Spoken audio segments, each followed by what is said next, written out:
Assalamualaikum warahmatullahi wabarakatuh. Dimulakan umul kitab Al-Fatihah.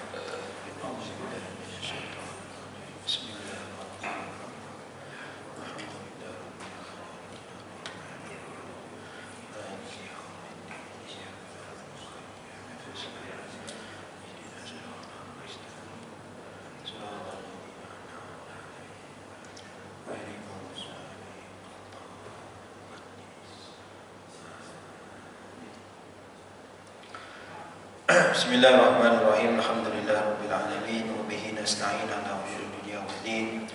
Wa usalli wa usallim ala rasulil amin wa ala alihi wa sahbihi wa man tabi'ahum bi ihsan ila yaumiddin. Amma ba'du. Bagiatul Imam Tuan Bilal,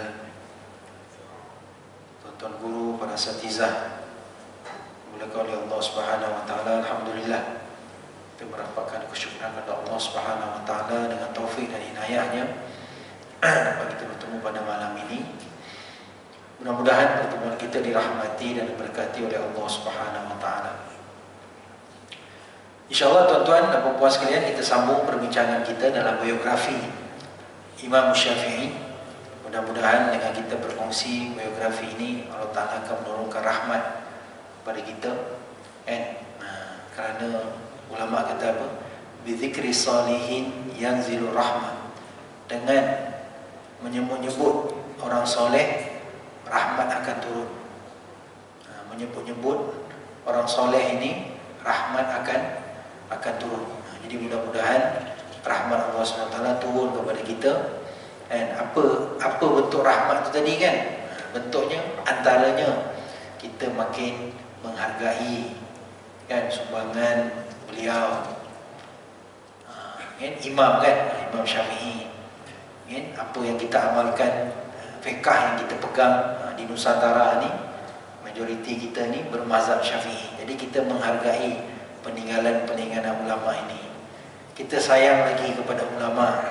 Kita rasa nak belajar lagi, nak kaji lagi. Ini antara contoh rahmat Allah. Makin termotivasi, ada motivasi kita untuk menambah ilmu. Jadi tuan-tuan, yang terakhir yang kita bincangkan kemarin, iaitu mutiara kata Imam Syafi'i.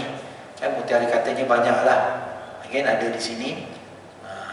Tapi malam ni kita sambung untuk tahu keluarga Imam Syafi'i. Keluarga beliau ni siapa? Maka dikatakan bahawa Imam Syafi'i berkahwin dengan Hamidah binti Nafi' bin Anbasah bin Amr bin Uthman ibn Affan. Maknanya isteri dia itu susul galurnya bertembung ataupun bersatu dengan sahabat Nabi Uthman ibn Affan. Mana moyang kepada isterinya. Moyang kepada isterinya itu adalah sahabat Nabi, iaitu Sayyidina Uthman ibn Affan. Daripada perkahwinan tersebut, beliau mempunyai 3 orang zuriat, seorang putera dan 2 orang puteri. Nama-namanya ialah Abu Uthman Muhammad. Beliau adalah seorang qadi di Bandar Halab, Syria, manakala putrinya bernama Fatimah dan Zainab. Kemudian penyakit dan kematian Imam Syafi'i. Imam Syafi'i banyak menghadapi penyakit semasa hidupnya. Antaranya ialah penyakit buasir yang menyebabkan keluarnya darah pada setiap waktu dan beliau meninggal dunia. Riwayat ini daripada Imam Abu Zahra. Abu Zahra ni seorang ulama Mesir lah. Dah meninggal lah. Jadi beliau menukilkan bahawa Imam Syafi'i, punca kematian beliau itu adalah penyakit buasir yang beliau hidapi. Imam Syafi'i meninggal dunia di Mesir pada malam Khamis selepas Maghrib, iaitu pada malam akhir bagi bulan Rajab tahun 204 Hijriah.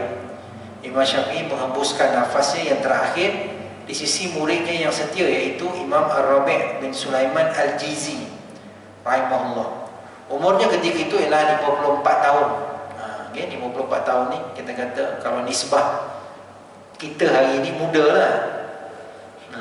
Nisbah kita hari ini muda lah, 54 tahun kan. Kalau kerja ni pencen pun belum. bersara pilihan pun belum, apatah lagi bersara wajib kan, 54 tahun. Maknanya kudratnya masih ada lah, tapi ialah ajal maut ni di tangan Tuhan.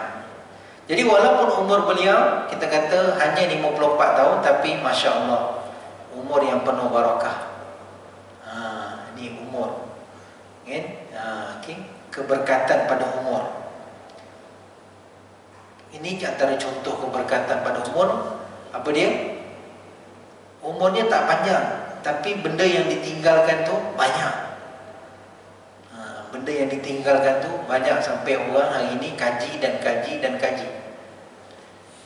Macam Imam Nawawi juga. Imam Nawawi umurnya sekitar 40 lebih, 46 tahun begitu meninggal dunia.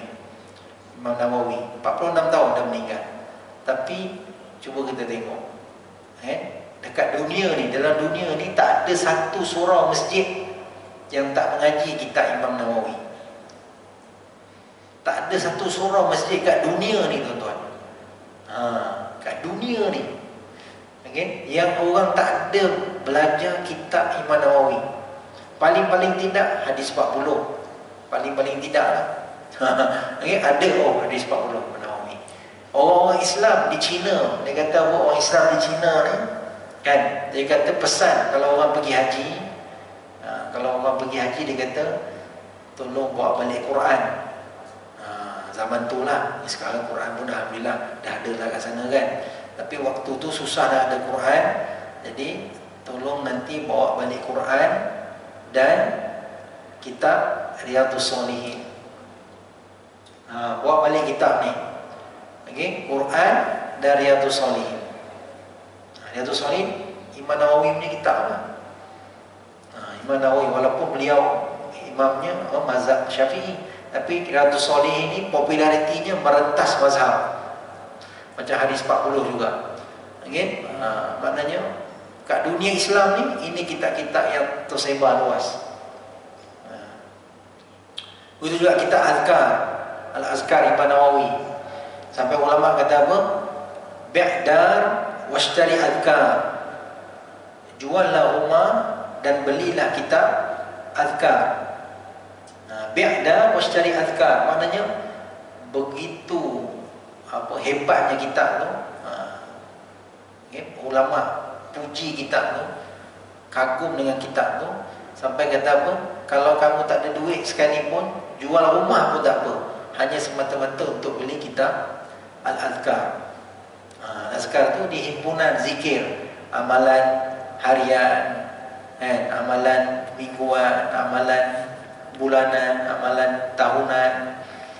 Dalam kitab Azkar tu semua amalan-amalan tu, doa-doa, semua tu ada dinukilkan di situ.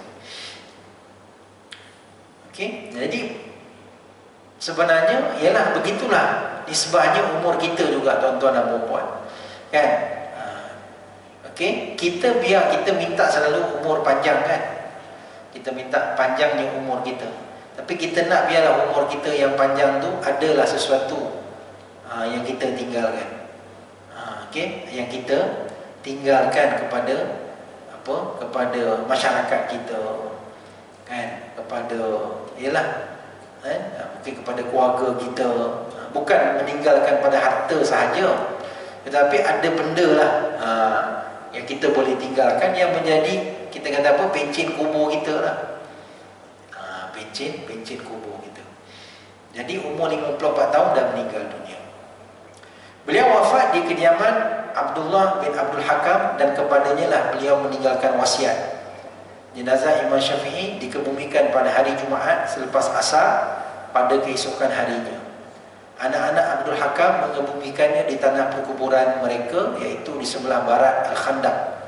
Di sekelilingnya ialah kubur anak-anak Zahra. Yaqub berkata kuburnya sangat masyhur di sana sebagai dalil bagi kebenarannya. Jadi kubur Imam Nawawi ada sampai sekarang di Mesir.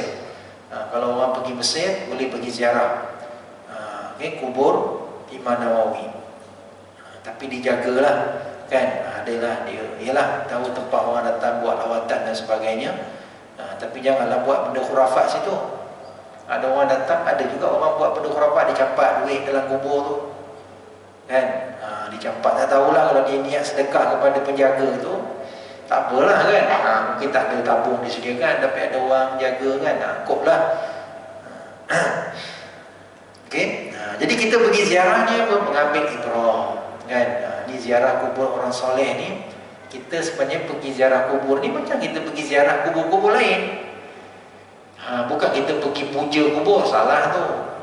Kita pergi ziarah kubur ni, kubur orang-orang soleh ni, kenapa? Mengambil ibrah, mengambil pelajaran. Bukan kita mengambil keberkatan. Bukan ya. Kita ambil pelajaran ni, Masya Allah, ni orang alim ni, hidup dia berakah, Masya Allah kan. Kita pergi, kita berdoa. Okay? Bukan kita pergi meminta dekat kubur. Okay? Pergi meminta dekat kubur, itu salah tu. Ada orang pergi mana? Pulau Besar. Dekat Melaka ni suka pergi Pulau Besar. Dia kata situ ada wali Allah. Okay, orang katalah. Tapi kalau pihak majlis, pihak berkuasa agama, dia tak wartakan pun tempat tu sebagai adanya apa, wali ke di kat situ. Ini cerita-cerita orang lah kan. Jadi ada orang pergi, tak apa kita pergi ziarah kubur, tapi tidak pergi meminta di kuburan. Bukan meminta. Kita pergi, kita apa? Okay, kita doa kan, kita baca Quran, kita doa, dah baliklah. Bukan kita pergi minta kat kubur. Jangan minta minta, kita minta kepada Allah Subhanahu Wa Taala. Okey, selepas Imam Syafi'i meninggal dunia, Ibnu Farhun menceritakan dalam kitab Ad-Dibaj Al-Madhab bahawa sekumpulan manusia duduk dalam majlis ilmu Imam Syafi'i selepas beliau meninggal dunia. Tiba-tiba datanglah seorang Arab mengucapkan salam dan bertanya, di manakah Imam Syafi'i? Di manakah bulan dan matahari bagi majlis ini, katanya. Mereka menjawab kepadanya, beliau telah meninggal dunia. Orang itu pun menangis dengan kuat dan berkata, semoga Allah mengasihaninya dan mengampunkan dosa-dosanya.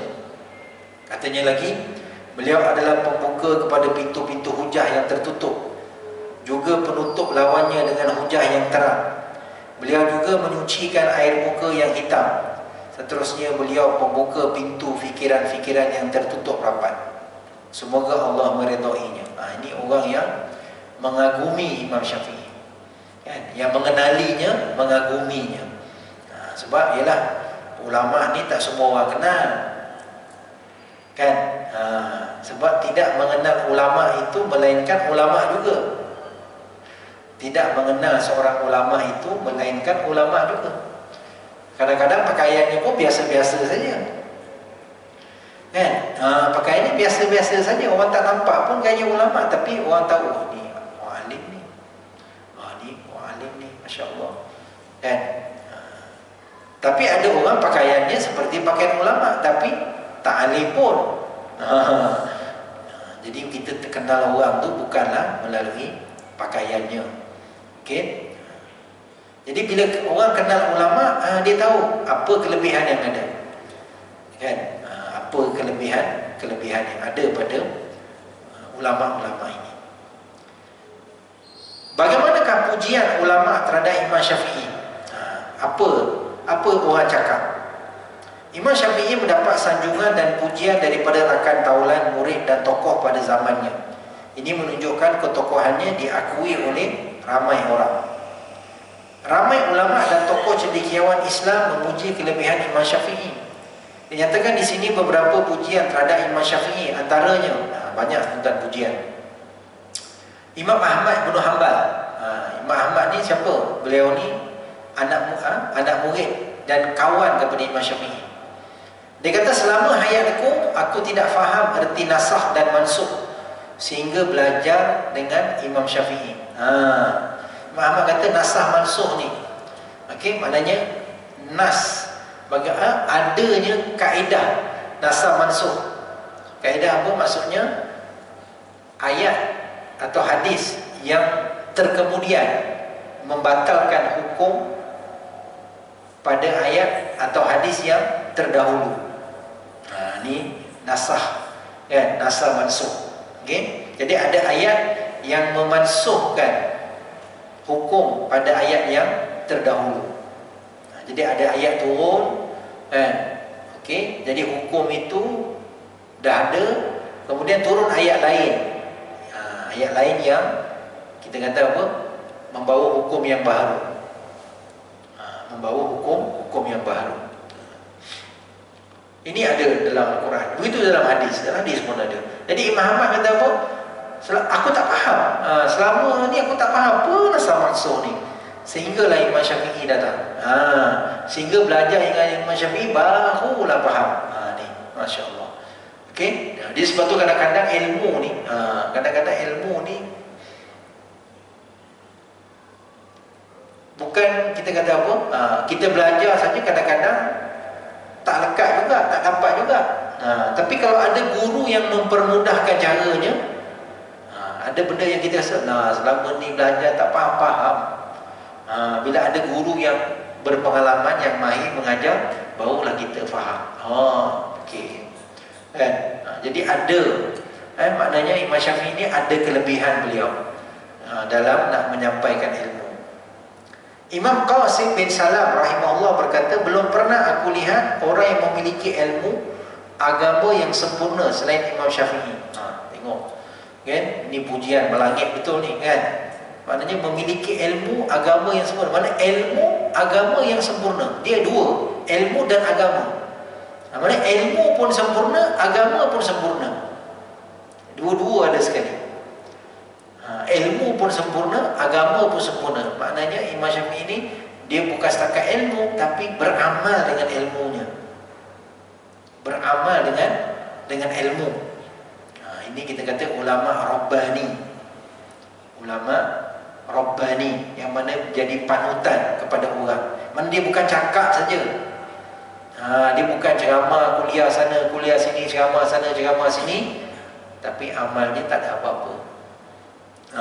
Tapi Imam Syafi'i ini Rabbani, maknanya orang yang ada ilmu dan beramal dengan ilmunya, dan itu dipersaksikan oleh orang. Bukan orang biasa, imam juga, Imam Qasim. Mana imam tu dalam tradisi ilmu Islam ni, bila imam ni maknanya satu gelaran yang tinggi. Maknanya seorang yang mempunyai keahlian. Biasanya bila sebut imam itu, keahliannya tu dalam pelbagai bidang. Keahliannya tu dalam pelbagai bidang. Hari ini kalau zaman kita sekarang, kalau kita kata profesor kan, zaman kita sekarang ni gelarannya profesor lah. Tapi bila profesor tu keahliannya dalam satu bidang, dan kadang-kadang bidang tu sangat spesifik. Sangat spesifik. Dia hanya bidang tu, maknanya bidang tu khusus. Kan? Bidang tu satu bidang yang khusus, tapi dia profesor lah. Maknanya dalam bidang tu memang dia mahir, pakar betul. Dia iktiraf keilmuannya. Tapi bila sebut imam, dalam tradisi yang Islam, bila sebut imam, dia multidisiplin. Multidisiplin. Mana dia pelbagai ilmu syarak dia boleh. Fiqahnya boleh, usul fiqahnya boleh, akidah boleh. Kan? Package lah kita kata. Tafsir boleh, hadis boleh. Itu sebab gelaran imam. Lepas tu zaman sekarang, imam tu dah, gelaran imam tu dah tak ada dah. Paling-paling ada pun orang akan sebut syekh lah je lah.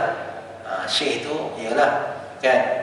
Tapi imam tu kalau ada pun orang bagi sekarang ni, yang orang bagi pada almarhum Profesor Dr. Yusuf Qaradawi, orang bagi gelaran imam. Tapi memang layak lah kan. Memang layak lah digelar dengan gelaran imam. Imam. Walaupun ada orang kritik kan, ni kemarin ada orang kritik. Dia kata apa, imam Dr. Yusuf Qaradawi, dia kata sewel, dia kata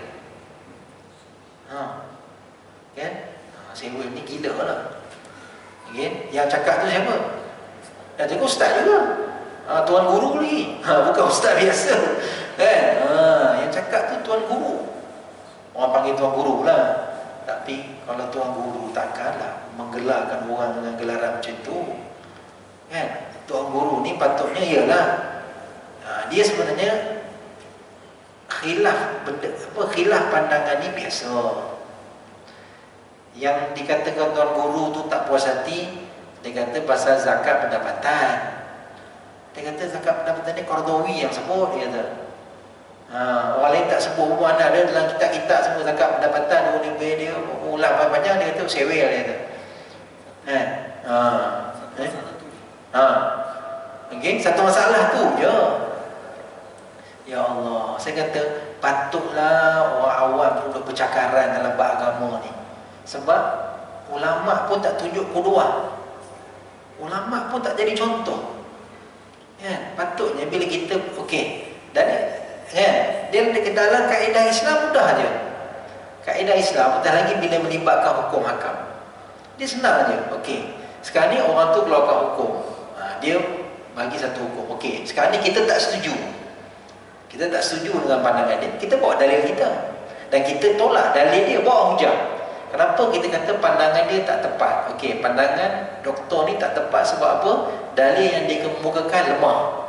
Atau tafsiran ayat tu tak tepat. Kerana ini bukan tafsiran yang disebut oleh ulama-ulama muktabar. Contohnya, pandangan ni lemah, hadis yang dibawa tu lemah, tidak kuat, bla bla. Kita jawablah, kita kritik dia punya hujah dia tu. Kita buat pandangan kita. Jadi berdasarkan tu kami menolak pandangan ni, kami kekal kepada pandangan bahawa sekian-sekian. Itu kan cara betul. Dan itu tradisi ilmu dalam Islam. Bukan mari-mari kita kata sewel terus. Ya Allah, mana kita kata gelaran tuan guru tu dapat mana? Siapa yang bagi tu kan? Jadi kita hormatlah. Memang kita boleh berbeza pandangan kan? Kita pandangan ni biasa. Fiqh ni sangat fleksibel tuan-tuan. Dalam Islam fiqh ni benda sangat fleksibel. Ada dalil, ada hujah, pakai. Kalau kita tak setuju pandangan tu, ada dalil lain, kita nak guna pakai, silakan. Tapi ada benda-benda yang kita tertakluk kepada pihak berkuasa lah. Pihak berkuasa, contoh pihak berkuasa dia kenalah kuat-kuasakan satu peraturan supaya tak timbul kekacauan. Contoh bab nikah kahwin contohnya. Bab nikah kahwin ni dah ada standard dia. Sebab apa? Dia melibatkan nasab, keturunan, dan melibatkan tentang macam-macam lah, dan tentang nafkah, nanti kalau mati pula apa semua pusaka dan sebagainya, faraid dan sebagainya. Panjang ceritanya. Jadi yang ini mengikat kita. Tapi kalau macam dalam ibadat ke apa ke, kita saya tak nak ambil mazhab Syafi'i lah. Contoh kan, saya rasa saya lebih suka mazhab Maliki. Contohlah, saya rasa mazhab Maliki ni saya lebih senang, saya lebih suka dalil dia. Saya lebih tenang dengan dalil dia berbanding dalil mazhab Syafi'i. Tak apa lah. Kita nak sembahyang ikut cara Maliki, silalah. Kan? Macam saudara-saudara kita ada Bangladesh apa sembahyang ni kan, dia bukan ikut Syafi'i pun, dia mazhab Hanafi. Adalah kan, kalau kita perhati tu ada beza-beza sikit. Beza dalam amalan dia kan. Macam dia kunut tak ada subuh, tapi bila dia sembahyang dengan kita, dia berdiri je lah. Dia tak mungkin kalau dia nak baca, dia baca lah kan. Ataupun dia tak angkat tangan pun, dia berdiri je lah. Sebab mazhab dia tak ada kunut. Jadi itu perbezaan-perbezaan kan. Jadi hujah lah. Hujah, bawa bagi hujah. Bukan kita hina orang tu macam tu kan. Salah lah tu. Itu bukan cara dalam Islam. Dia kata sebab apa? Qaradawi ni Azhar pun dah tak pakai dah pandangan-pandangan dia. Yalah, Azhar ni kita kena faham dia institusi kerajaan. Dan Qaradawi ni kita tahu dia dah lama hidup dalam buangan. Hidup dalam buangan di Qatar berpuluh-puluh tahun. Tak boleh balik Mesir. Kalau balik Mesir kena tangkap, masuk penjara terus. Jadi dia bukan dia tak nak balik, tapi orang tak bagi balik. Sebab dia ni ulama kan, rugilah. Kalau dia balik boleh dia nak tunjuk berani kan. Tapi sebab orang halang lah, anak-anak murid dia, kawan-kawan dia, jangan Syekh, jangan balik, kamu ni rujukan umat. Umat masih perlukan ilmu kamu. Kalau kamu pergi serah diri, habis, umat tak dapat manfaat ilmu kamu. Jadi sama macam zaman sahabat dulu kan. Zaman zaman Sayyidina Umar, dilarang sahabat-sahabat yang faqih ini pergi jihad. Ibnu Umar dilarang, Ibnu Abbas, Ibnu Mas'ud, orang-orang ni semua tak boleh pergi jihad. Apakah mereka ni takut nak berjihad? Mereka tak faham ke hadis Nabi. Tapi polisi tak benarkan mereka pergi, arahan khalifah. Sebab apa? Mereka ni ulama di kalangan sahabat. Kalau mereka pergi jihad, mati syahid, ulama, rakyat, umat Islam nak rujuk siapa? Sedangkan mereka ni banyak hadis. Mereka banyak mengeluarkan, mereka ni banyak berfatwa. Bila orang datang tanya, mereka bagi pandangan. Mereka ni banyak berfatwa. Jadi mereka ni rujukan. Bahkan rujukan khalifah sendiri. Khalifah ada ahli mesyuarat dia kan. Jadi orang-orang ni tak dibenarkan untuk pergi berjihad kan. Jadi itu antara konflik lah beliau dengan Azhar tu. Lebih kepada personal. Kerajaan Mesir tak suka dengan dia sebab pandangan-pandangan dia yang kritis. Dan tambah pula beliau ni adalah aktivis Ikhwan Muslimin. Jadi Azhar tak benar lah dia ajar kitab-kitab dia. Kitab-kitab dia jangan guna. Bahkan baru ni masa beliau meninggal dunia, keluar satu pernyataan resmi daripada kerajaan, dilarang mengadakan solat jenazah ghaib. Larangan mengadakan solat jenazah ghaib di masjid-masjid di seluruh Mesir. Tak boleh, dilarang. Kita sini buat solat jenazah gaib semua. Okey. Tak boleh, mana tak ada sebarang ucapan daripada persatuan kita kata dia punya menteri agama ke, dia punya Azhar punya rektor ke kan. Persatuan Hayat Ulama. Hayat Ulama tu dia punya inilah macam lembaga lah, lembaga ulama-ulama besar Azhar. Dengan ni kami mengucapkan melangkahkan ucapan takziah atas kehilangan seorang syekh. Tak ada, satu pun tak boleh keluar. Bayangkan. Jadi kalau setakat Azhar tak mengajar kitab dia tu, saya ingat tak ada apa lah kan. Bukan benda, ialah benda lebih pada peribadi kan. Tapi di bahagian lain dunia Islam, beliau diiktiraf, diterima. Bahkan Malaysia sendiri pun bagi anugerah tokoh Amal Hijrah kepada beliau kan. Jadi kalau nak kata orang macam ni diberi gelaran macam tu, pada saya tak wajar lah. Apatah lagi orang yang bercakap tu orang yang tahu agama kan.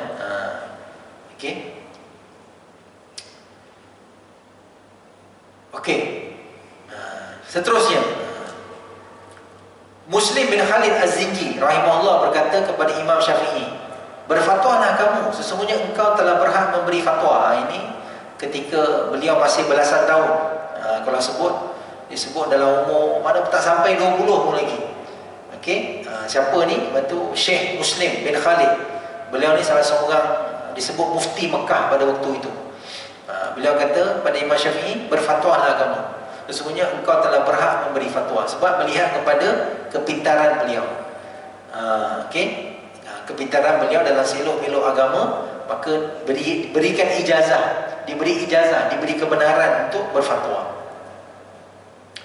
Kemudian Imam Muhammad bin Al-Hakim rahimahullah berkata, aku belum pernah melihat ulama seperti Imam Syafi'i. Maknanya zaman beliau lah, semasa beliau hidup ni tak pernah jumpa ulama sehebat seperti Imam Syafi'i. Sebab apa? Kelebihan Imam Syafi'i ni apa dia? Dia boleh, kita kata, pertama dia boleh, maksudnya antara ilmu yang beliau susun tu adalah cara macam mana nak berinteraksi, ataupun cara maksudnya macam mana nak berinteraksi dengan ayat-ayat nas-nas Al-Quran dan hadis dalam mengeluarkan hukum. Atau hari ini kita panggil ilmu usul fiqah lah. Ilmu usul fiqah kan. Jadi ilmu usul fiqah pada waktu sebelum beliau, ilmu tu tak berapa, ilmu tu ada, diamalkan oleh ulama-ulama mujtahid, tetapi metod dan kaedah tu bila tak bertulis, orang tak ada rujukan. Macam mana nak rujuk, macam mana kaedah-kaedah ni kan. Kaedah-kaedah ni hanya ada dalam kepala para imam mujtahid. Abu Hanifah ada cara dia, Imam Malik ada cara dia kan. Tapi bila Imam Syafi'i tulis, beliau tulis, beliau bukukan, bawa pandangan-pandangan, bawa nas-nas, bawa analisis dia dan sebagainya. Jadi orang yang hidup zaman beliau bila melihat kepintaran beliau itu, maka sebab tu dia kata apa? Belum pernah melihat ulama seperti Imam Syafi'i. Okey. Imam Ishaq Ibnu Rahawih rahimahullah berkata, ulama tafsir bercerita kepadaku bahawa Imam Syafi'i antara yang paling handal berkenaan makna dan keterangan Al-Quran. Ini Imam Syafi'i walaupun beliau tak adalah kitab khusus tentang tafsir, tak ada. Yang beliau karang, tak adalah. Tapi ada juga ulama yang menukilkan pandangan-pandangan beliau dalam kitab lain. Tapi beliau sendiri tafsir memang tak adalah. Tetapi diperlakukan ilmu beliau sebagai orang yang handal dalam menafsirkan ayat-ayat Al-Quran. Sebab apa? Kelebihan bahasa yang ada pada beliau. Bahasa Al-Quran itu adalah bahasa Arab. Dan kita tahu Imam Syafi'i ketika mudanya beliau telah duduk di pedalaman dengan kabilah Uzail demi untuk memperhalusi bahasa Arab selama 10 tahun. 10 tahun ni kita kata apa? Belajar bahasa saja. Bukan belajar dalam kelas, tapi duduk dalam masyarakat tu. Duduk bersama mereka, kan, ikut segala aktiviti mereka. Kan, kalau mereka pergi menggembala, bawa ternakan, ikut sekali pergi menggembala, dengar mereka bercakap, dengar syair-syair mereka, dapatkan kalimah-kalimah tu, fahami makna-makna dan cara penggunaan perkataan tersebut, sehingga dia boleh faham, oh ini cara mereka bercakap, oh inilah makna perkataan ini.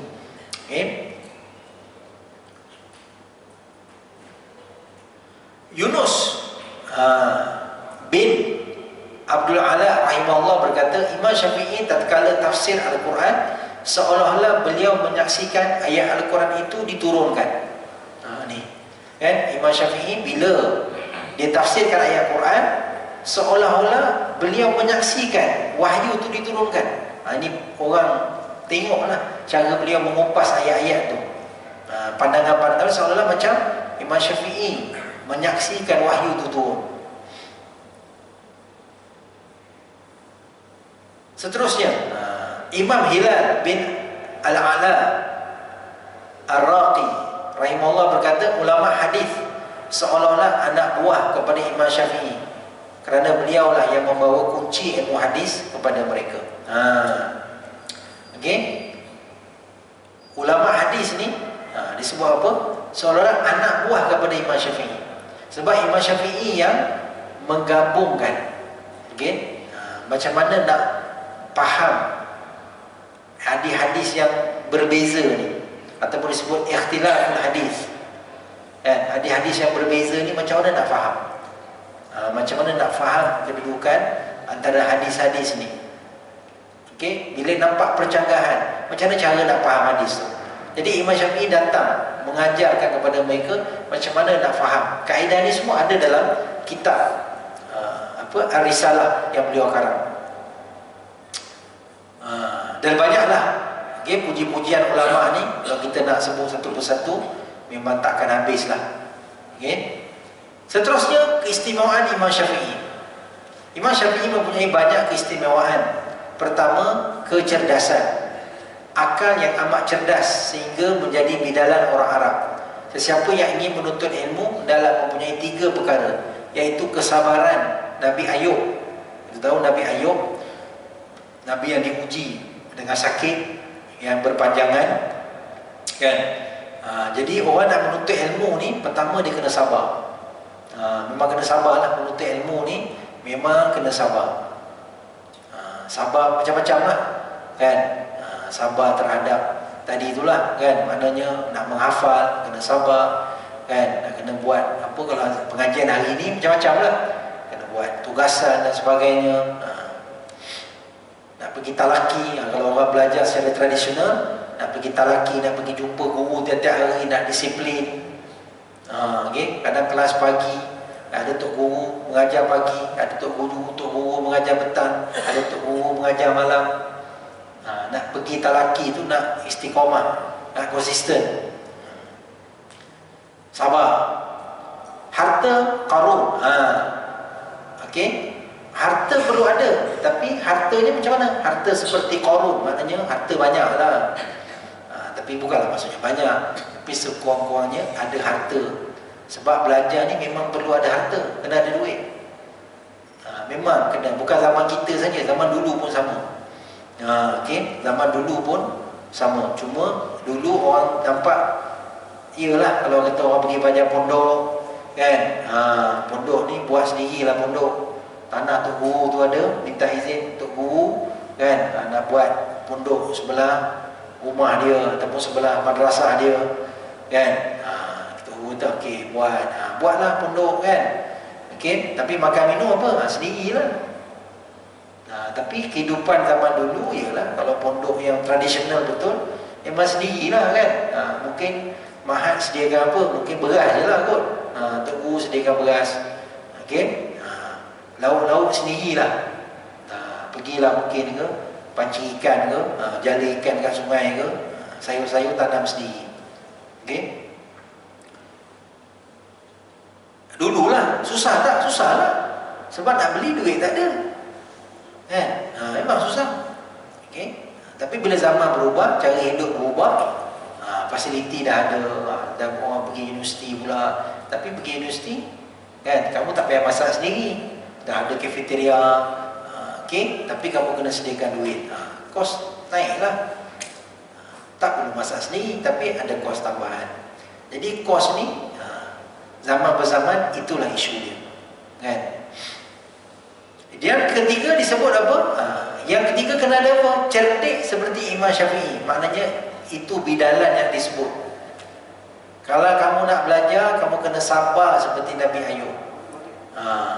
Kamu kena ada harta macam Qarun, dan kamu kena ada kecerdikan seperti Imam Syafi'i.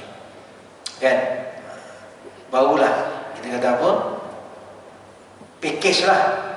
Package lah. Maknanya dah ada semua. Dah ada semua. Tapi ghalibnya kebiasaannya, orang ni kalau ada harta sangat tak belajar dia. Okey, dia tak belajar. Apatah lagi ulama kata apa? Jangan sampai ada dua benda ni serentak pada orang muda. Masa yang lapang, harta yang banyak. Orang muda ni jangan ada dua benda serentak pada dia. Masa yang banyak, harta yang banyak. Masa yang lapang, harta yang banyak. Kalau ada dua benda ni pada orang muda, habis. Habis kan? Kan? Masa yang lapang, harta pula ada, duit ada, dia akan penuhi nafsu dia lah. Okey, akan penuhi nafsu dia. Apa dia nak, dia pergi sana tengok wayang, pergi berhibur kan, pergi makan sana makan sini apa sebagainya, berseronok je hidup dia. Sebab dia ada masa banyak, dia ada harta banyak. Tapi kalau dia tak ada salah satu, selamatlah. Ada harta banyak tapi masa tak ada. Masa sebab apa? Sibuk dengan ilmu, belajar, harta ada. Duit ada tapi masa tak ada. Okeylah, selamatlah. Kan? Ataupun tak ada masa. Okey? Ataupun ada masa, duit tak ada. Masa ada tapi duit tak ada. Duduk termenung je lah. Kan? Nak buat apa? Okey, tengok. Okey? Masa ada tapi duit tak ada. Macam mana? Duduk sajalah. Jadi tidak mudaratkan diri dia. Tapi kalau dua-dua ada serentak, habis. Habis dia kan. Seterusnya, apa dia kata sebut sini? Dia kata tanda dan dalil kecerdikannya amat jelas sejak dari kecil lagi dalam pelbagai peristiwa seperti hafazan syair, hafazan kitab muwatta' dan lain-lain.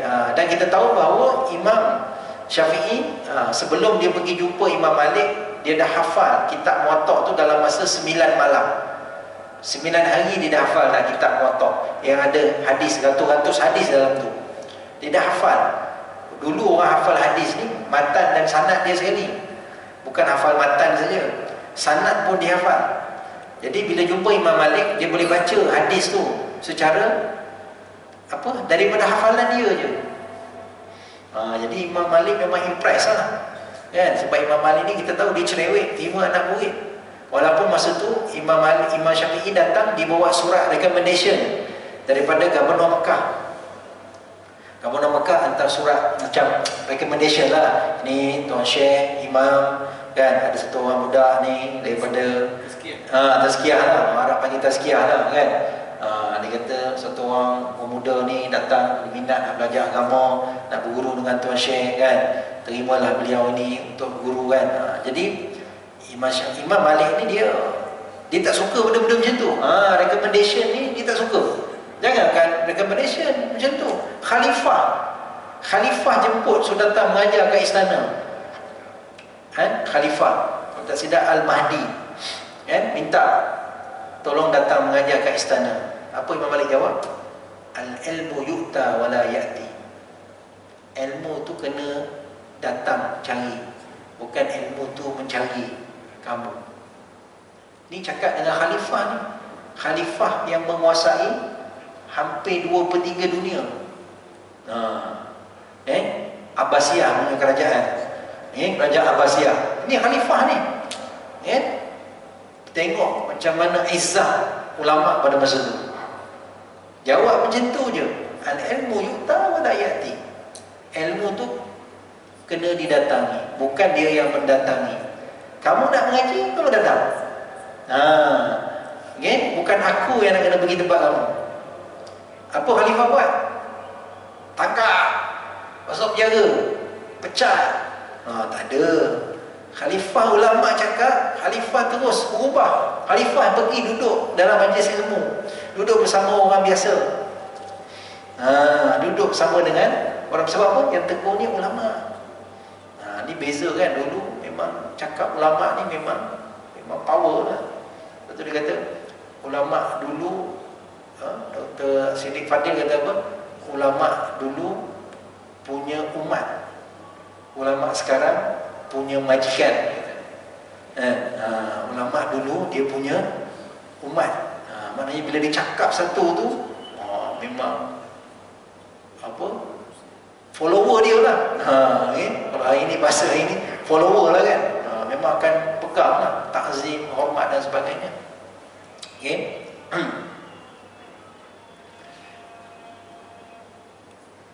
Jadi dengan hafalan Muwatta tu, bila surat tazkiyah tu bukan satu yang Imam Malik tengok pun. Bukan sebab itu dia terima Imam Syafi'i, tapi dia rasa kagum tengok budak ni. Budak ni minat tu. Maknanya bila Tok Guru, bila nak pergi belajar, kita dah baca kitab Tok Guru tu. Sebelum kita pergi berguru dengan dia, kita nak pergi belajar, kita dah hafal kitab dia. Tok Guru memang suka lah. Bagus budak ni. Kalau hari ni kita cakap anak murid, kan, tolong beli buku saya, kita akan pakai dalam kuliah sepanjang semester ni. Sebulan pun belum tentu ada kitab tu. Sebulan. Kadang-kadang kita guna bahasa yang terpaksa guna lah. Siapa tak beli, saya potong markah. Barulah dia pun sibuk, sebab dia beriman dengan markah. Beriman dengan markah lebih tinggi daripada dia nakkan ilmu tu. Dia nak, kalau dia sebut markah je dia cepat. Orang jangan kena potong markah nanti, kan. Dia takut lah, kan. Tapi kalau sakat sebut je, tolong beli buku, buku ni kita akan guna. Adalah, bukanlah semua, biar adalah, kan, 1-2 orang macam ni gitu, kan. Tapi ini anak murid dah siap-siap, bukan setakat baca, hafal dah hafal. Ya Allah, takkanlah Tok Guru tak nak ambil murid macam ni, kan. Ini bagus budak ni, cerdas budak ni, cerdas, kan. Kalau kita ajar dia ni senang. Kalau kita esok demam-demam pun dia boleh ganti. Tok Guru demam tak sihat ke, dia boleh ganti Tok Guru untuk mengajar. Dah isyak, belum lagi? Belum. Kedua, penguasaan dalam syair, kepakarannya dalam bidang syair sehingga beliau dianggap sebagai filsuf dalam lughah dan ma'ani. Ini diakui oleh Imam Ahmad. Jadi beliau seorang penyair. Beliau ada dewan Imam Syafi'i, memang ada kitab yang menghimpunkan syair-syair yang digubah oleh Imam Syafi'i kan. Jadi itu memang beliau punya kepakaran. Okey, memang tak pelik lah.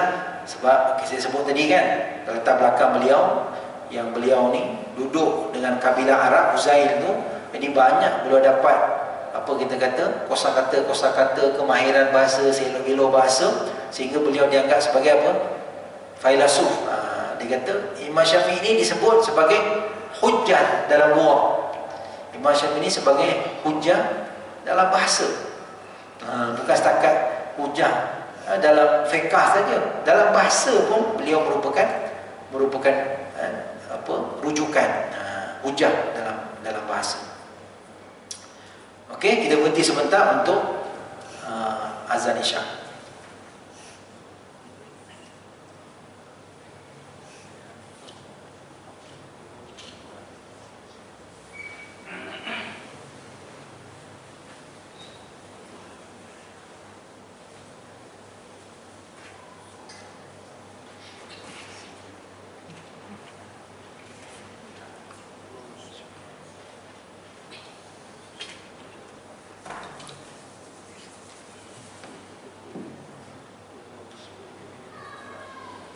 Allahu Akbar, Allahu Akbar,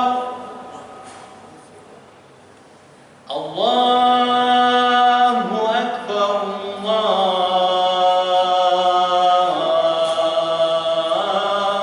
Allahu Akbar. Asyhadu an la ilaha illallah.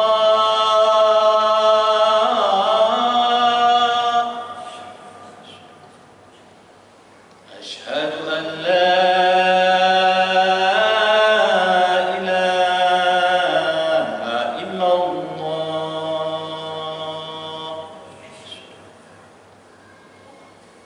أشهد أن محمدا رسول الله.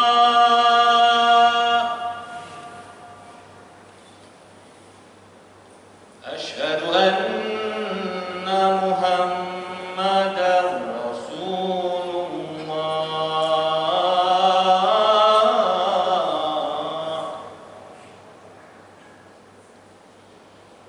حي على الصلاة،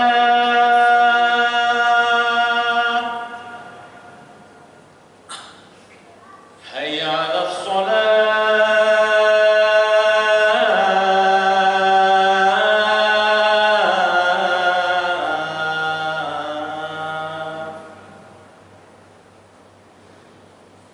حي على الفلاح،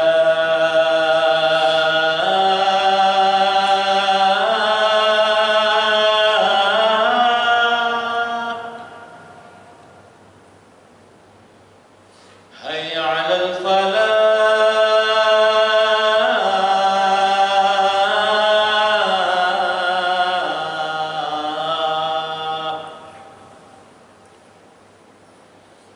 الله أكبر،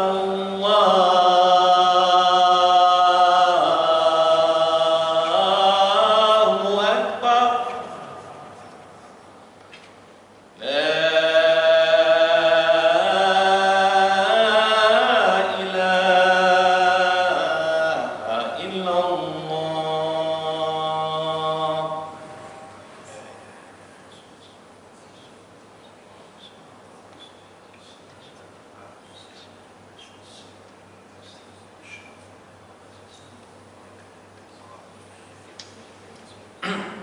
Sambung sikit lagi tuan-tuan ya. Yang ketiga, perdebatan. Kehebatannya dalam berdebat, hal ini diakui ketika beliau mampu berdebat dengan pengikut mazhab Hanafi dan Maliki penuh dengan ketinggian ilmu dan kekuatan hujah sama ada akli dan nakli. Mazhab Hanafi ketika beliau di Iraq, kita tahu kan, ada beberapa kali beliau berada di sana kan, paling tidak 2 kali beliau berada di Iraq, 2 tempoh masa yang berbeza, dan banyak berdebat. Untuk kali yang pertama banyak berdebat dengan anak-anak murid mazhab Hanafi, sehingga kan Muhammad Ibn Hasan Asy-Syaibani kata apa, aku kena apa, revise balik, kena revise balik pandangan-pandangan 1/3 daripada pandangan-pandangan dalam mazhab Hanafi.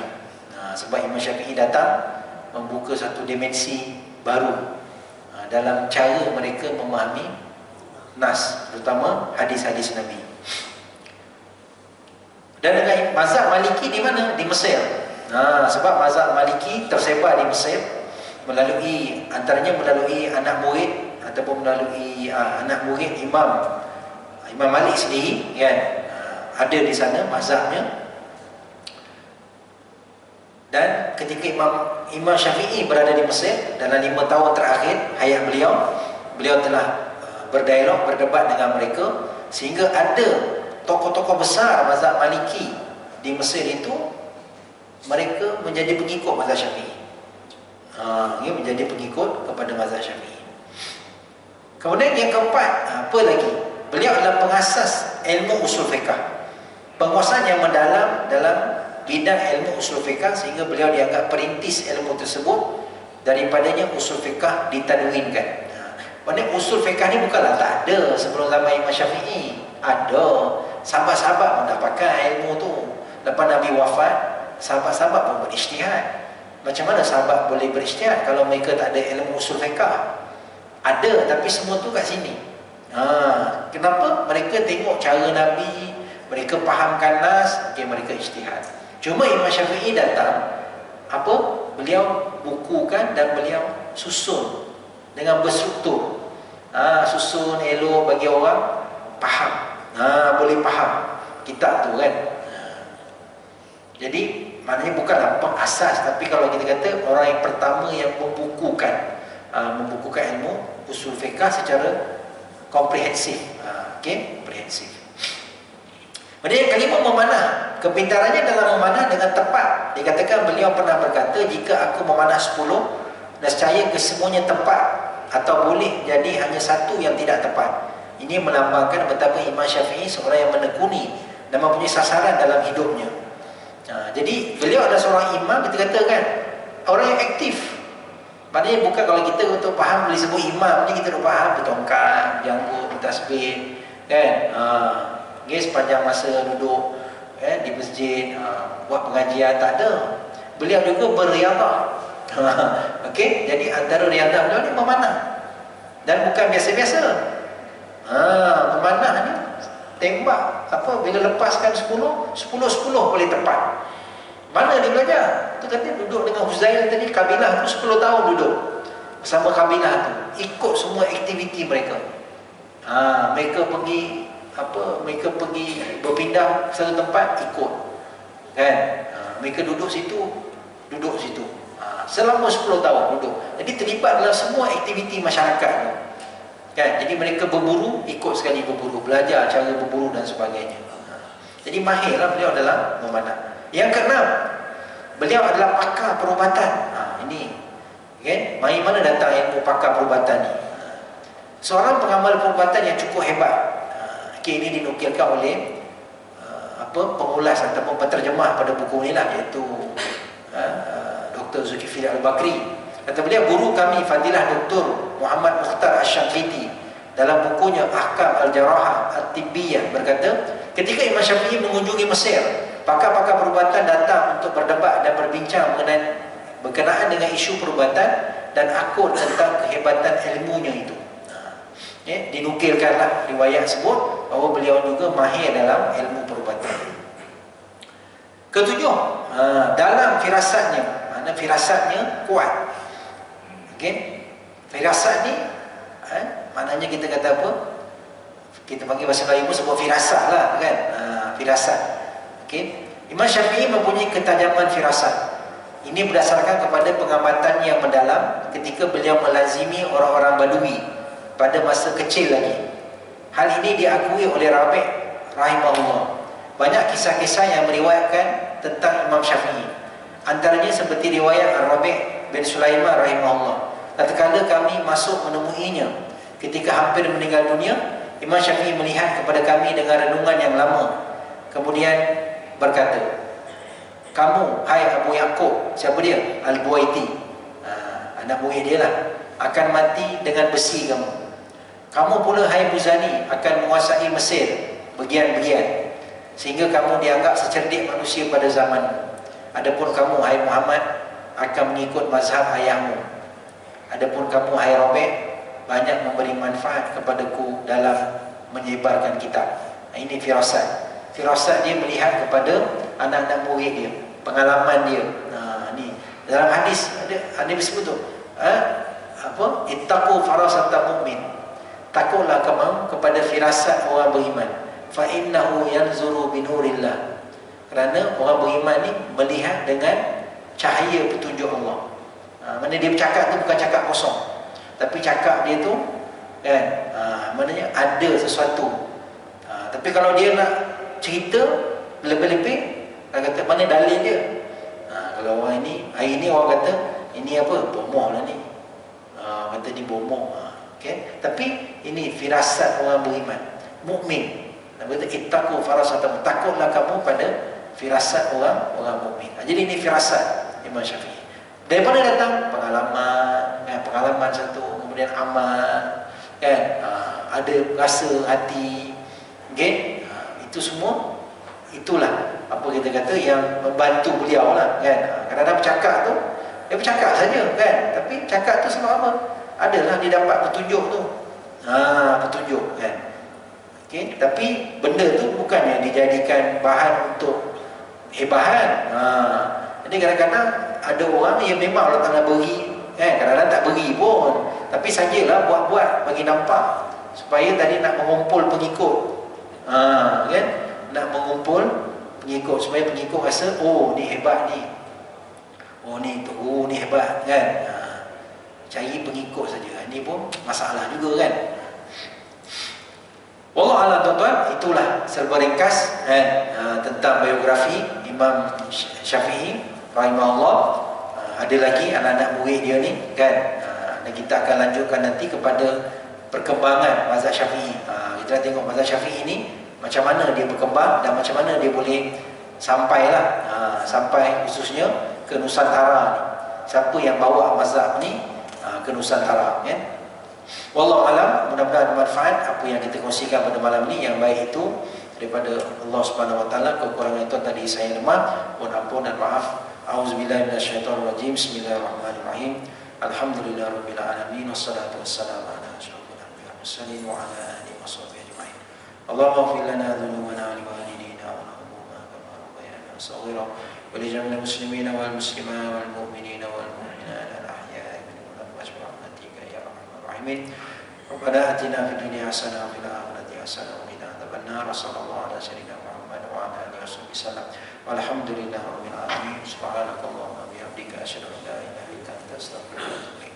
Bismillahirrahmanirrahim. Al-'asri innal insana lafi khusr illa allazina amanu wa 'amilus shalihat wa tawassaw bil haqqi wa tawassaw bis sabr. Assalamualaikum.